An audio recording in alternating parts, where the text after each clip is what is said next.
Rishi Bankimchandra group of কলেজের এল ট্যালেন্টো 2024 এর অন্তিম রাউন্ডের অনুষ্ঠানে এলেন খেলা হবে খ্যাত দেবাংশু।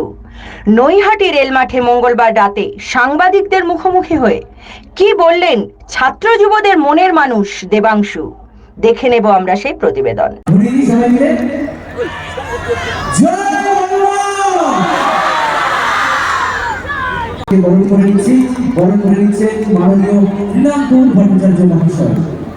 একটা সুন্দর প্রতিস্থাপক।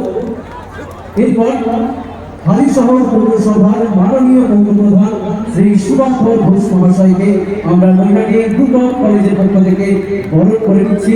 অনেক অনেক অভিনন্দন, শুভেচ্ছা, শুভকামনা জানাই। দেবাংশু ভট্টাচার্যকে দেবাংশুর সঙ্গে নিয়ে এসে বসে এসে এরকম দেখে নিচ্ছি খুব দ্রুত চলে খুব দ্রুত মনে করবো। দেবাংশু একটু সামনে ওর মনোজ্ঞা তো হবে, কিন্তু দেবাংশু এসে কিছু বলবে কি হয় হয় কি আজকে খাদ্যের গান শুনতে তো গান শুনে বড়ভাবে একটা অনুষ্ঠানে লাভ ফেস্টিভ্যাল জন্য রেডি হচ্ছে, তারপরে প্রোগ্রাম শেষ। আমি দেবাংশুকে একটু অল্প কথায় বলবো। কিছু বলার নেই, এত সুন্দর গানের মাঝখানে আমাদের কিছু রকম ব্যাপারই ভালো, আর কমেন্টটা খুব সস্তা এখন মার্কেটে।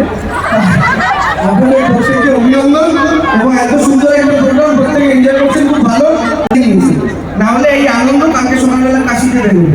তো যাই হোক, সবার শরীর সুস্থতা, নতুন বছর প্রত্যেককে হ্যাপি নিউ ইয়ার, বছর খুব ভালো কাটুন। আর তৃণমূলটাকে হ্যাপি বার্থডে জানাই, তারও বছর নতুন বছর এবং তোমাদের প্রত্যেকের নতুন বছর খুব ভালো যাক, খুব ভালো কাটুন।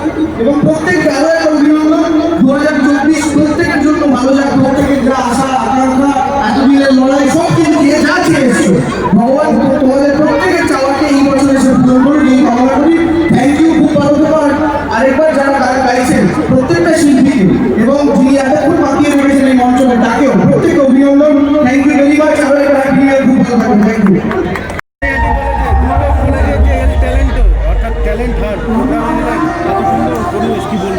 খুব ভালো লাগলো, বিশেষ করে এত সুন্দর বাংলা গান হচ্ছে দেখে আরো ভালো লাগলো।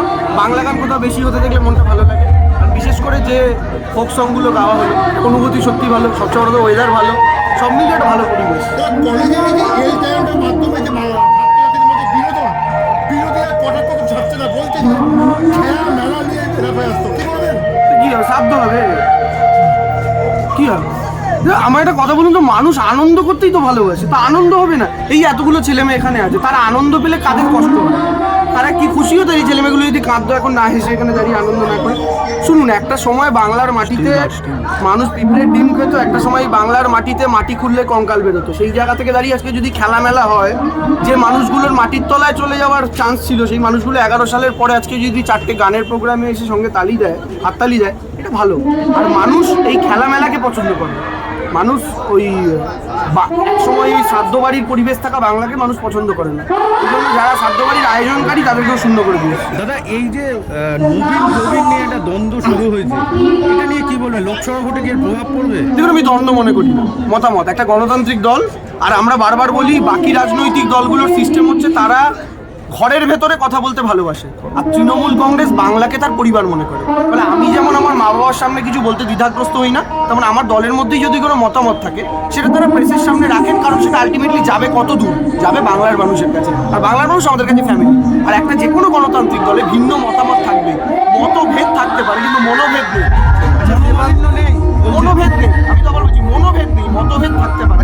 আর মতভেদ থাকাটা গণতান্ত্রিক। যে কোনো অর্গানাইজেশন, যে কোনো সংস্থায় মতভেদ থাকবেই, মতের পার্থক্য থাকবে না। স্বামী আমাদের রামকৃষ্ণদেব বলে দিয়েছেন যত মত তত পথ।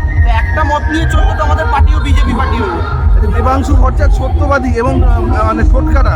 একটা কথা বলছি, 19 সালে অর্জুন সিং বিজেপিতে ছিলেন, সেই অর্জুন সিং এখন তৃণমূলের টিকিট পাবেন বলে শোনা যাচ্ছেন, এবং এটা নিয়ে জগদ্দলের এমএলএ সহ একাধিক এমএলএর সঙ্গে অর্জুন সিংয়ের একদম প্রকাশ্য দ্বন্দ্ব রয়েছে, এবং বিভিন্ন বিধানসভা এলাকায় অর্জুন সিং ঢুকছেন, এবং বিধায়কদের বক্তব্য হচ্ছে যে অর্জুন সিং তাদের এলাকায় ঢুকছেন এবং তাদের ডিস্টার্ব করছেন। কি বলবেন?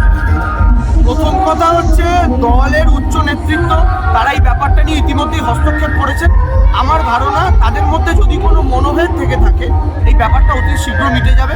এটা ঠিক 2019-এ অর্জুন সিং বিজেপির হয়ে লড়াই করেছিলেন, তিনি বিজেপিরও জয়যুক্ত হয়েছিলেন, কিন্তু একথাও ঠিক তিনি পরবর্তীকালে তৃণমূল কংগ্রেসে যোগদান করেছেন। এখন বাস্তব পরিস্থিতি হচ্ছে আমাদের লক্ষ্য আমাদের বিরোধী রাজনৈতিক দলের দুর্বল হওয়া। অর্জুন সিং বিজেপির সঙ্গে থাকাকালীন এই ব্যারাকপুর লোকসভার অন্তর্গত বিজেপি মানেই কিন্তু অর্জুন সিংই ছিলেন। অর্জুন সিং এর বাইরে বিজেপি বলতে কিছু ছিল না। ফলে অর্জুন সিং এর তৃণমূলে যোগ দেওয়ার পর বিজেপি বলে কোনো রাজনৈতিক দলের অস্তিত্ব এখানে নেই। ফলে এটা প্রমাণ করেছিল বিজেপি যে বিজেপিকে ভোটে জিততে হলেও মমতা বন্দ্যোপাধ্যায় তৈরি করা প্রোডাক্টেরই দরকার পড়ে।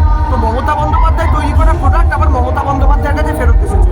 দাদা, মমতা ব্যানার্জির নেতৃত্ব না অভিষেক ব্যানার্জির সেনাপতিত্ব? এটা কোনো দ্বন্দ্ব হলো? আমি যদি আপনাকে জিজ্ঞাসা করি রামকৃষ্ণদেব না বিবেকানন্দ? না, দ্বন্দ্ব না, আমি বলছি আপনার কাছে আমি বলছি মমতা বন্দ্যোপাধ্যায় হচ্ছেন কোচ, অভিষেক বন্দ্যোপাধ্যায় হচ্ছেন ক্যাপ্টেন।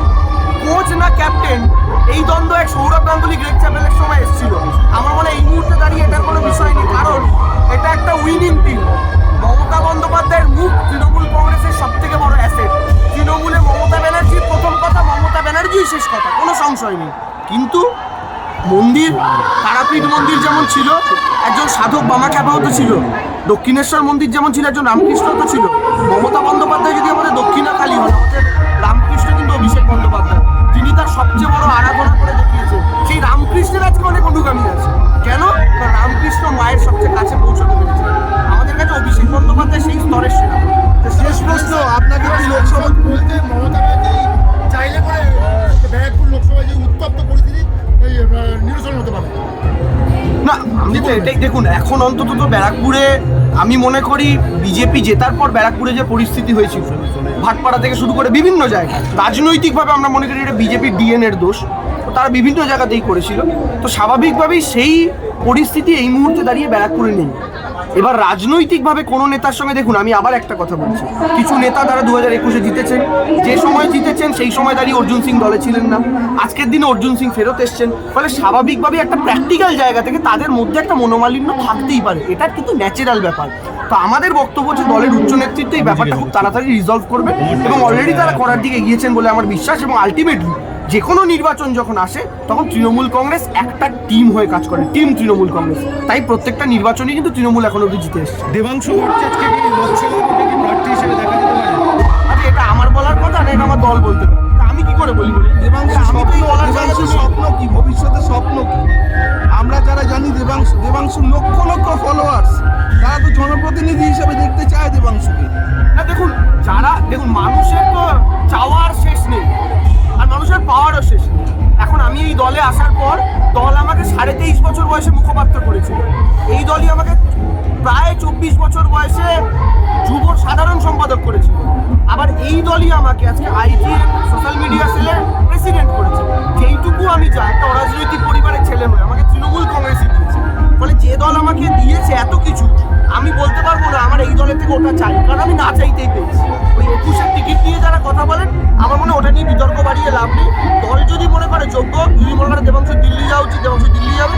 আর যদি মনে করে দেবাংশুকে হাওড়া জেলার কোনো একটা পার্টি অফিসে একটু চায়ের কাপ ধোয়ার কাজ দেবে, দল সেটাও দিলে দেবাংশু ভট্টাচার্য করবে। দেবাংশু পালিয়ে যাওয়ার ছেলে না।